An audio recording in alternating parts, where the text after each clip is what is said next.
Assalamualaikum warahmatullahi wabarakatuh. My name is Kalish Akil and I am from Dreamy Bull Merce & Co. So, today I would like to advise my client, Mr. Quadri from Jauhar Anakanda Pintar PLT on regards to the Limited Liability Partnership Agreement. So, he got his consent over the 5 following clauses and today I'm going to present about the first 2 of the clauses. The first one is on regards to the capital contribution and profit, and the next one is on regards to the management and voting. Now, let's begin with the first clause, capital contribution and profit sharing. Okay, so the capital contribution shall be divided into 3 partners. The first one is Quadri. Quadri shall contribute the amount of RM100,000 Malaysia, whereas he shall not contribute anything. And last but not least, Anakanda Cemerlang Sdn Bhd shall contribute amount of RM200,000 Malaysia. So in total, Jauhar Anakanda Pintar PLT has amount of RM300,000 Malaysia as the capital. It can be seen here that this capital contribution does not in line with the Schedule 2 of Limited Liability Partnership Act 2012. This is because the ratio is not equal. It's based on the ratio of 60% by Anakanda Cemerlang and 40% by Quadri. Moving on to the next one, which is on regards to the profit sharing. For the profit sharing shall be equal to all of the partners, whereby all of the profit shall be computed to their own account. Furthermore, we're going to look at the second clause of the agreement, which is on regards to management and voting rights. For the management, everyone should participate in the business. However, there shall be an appointment of one managing director. In this LLP, the managing director shall be Muhammad Dias bin Azmi. It shows that he shall be responsible to the day-to-day administration, and if he breached the responsibility, he shall be removed, and therefore there must be a new replacement, and he also entitled to the remuneration. Now, we're going to look at the voting rights. For the voting rights, it shows that the 60% of the majority vote shall belong to Mr. Quadri, and the other 40% shall belong to the other partners. This shows that these particular voting rights opposed to the Schedule 2 of Limited Liability Partnership Act 2012.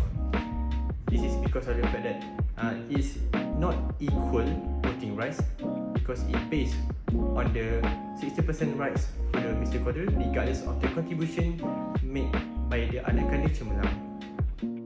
Next is the confidentiality clause. This clause protects the most valuable assets of the LLP, students' and parents' data, curriculum materials, teaching methods, and operational know-how. All partners are prohibited from disclosing or using confidential information except for the LLP's business purposes. This duty continues even after a partner leaves or the LLP is dissolved. This is especially important because Anakanda Cemerlang operates in the same industry. To address this, the clause imposes enhanced confidentiality obligations on the corporate partner. Access to information is limited to its authorized representative, and internal sharing within its wider business is prohibited. This prevents indirect competition through misuse of information rather than open competition. Legally, this clause is grounded in Section 26 of LLPA 2012, which allows partners to define mutual duties contractually. It also aligns with Section 3 of the Act, recognizing the LLP as a separate legal entity whose information must be protected. Next is non-competition clause. This clause is crucial because one of the proposed partners, Anakanda Cemerlang Sdn Bhd, is operating in the same education sector. Without safeguard, there is a real risk of competition from within the partnership itself. The clause prevents all partners, while the LLP exists, from engaging in competing kindergarten businesses within Selangor and Negeri Sembilan. This ensures that partners focus on growing the LLP rather than diverting opportunities elsewhere. Importantly, the restriction is narrowly drafted. It applies only to kindergarten operation and does not stop Anakanda Cemerlang from continuing its tuition centers. This makes the clause reasonable and less likely to be struck down as a restraint of trade. The clause also prevents anak kada cermelang from using LLP information or contacts to poach students or staffs. A limited 2-year post-exit restriction protects the LLP's goodwill after a partner leaves. This clause is supported by Section 26 of LWB 2012, which allows partners to regulate their rights and obligations through the LLP agreement. Let me take it from here. Now let's look at the clause for assumption of liability and indemnity. For assumption of liability, we advise for contract adoption, where the LLP ratifies the separate bands contract as if it were a party from day one. Following this, there should also be a clause for the discharge of personal obligations to the LLP. This resolves cadre's anxiety regarding the pre-incorporation obligations. And as for the issues on personal license and LLP permit, we advise to move the kindergarten permit from cadre's name to the LLP. By having this in the agreement, there is a 100% chance of personal liability being cleared as supported by Section 21 of the LLPA.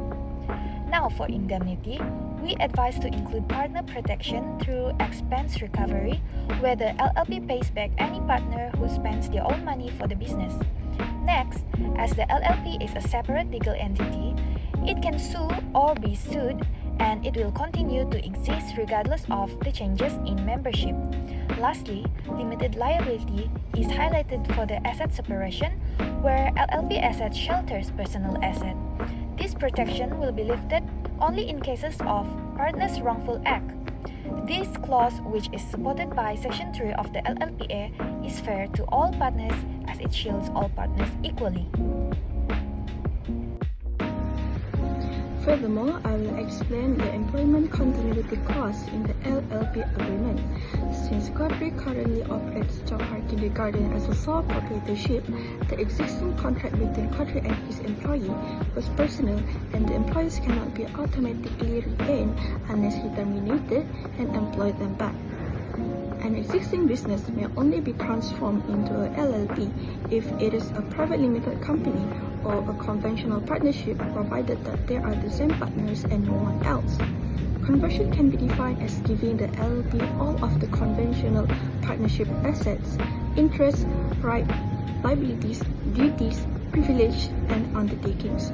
To qualify for conversions, the partnership must only include the same partners, and they must be able to pay its debts on the application date. Also, in the case of professional practice, they must receive an approval from the appropriate governing body. Upon conversion to LLP, all of the conventional partnership assets will be transferred automatically to the LLP, and any pending legal proceeding may continue against or by the LLP.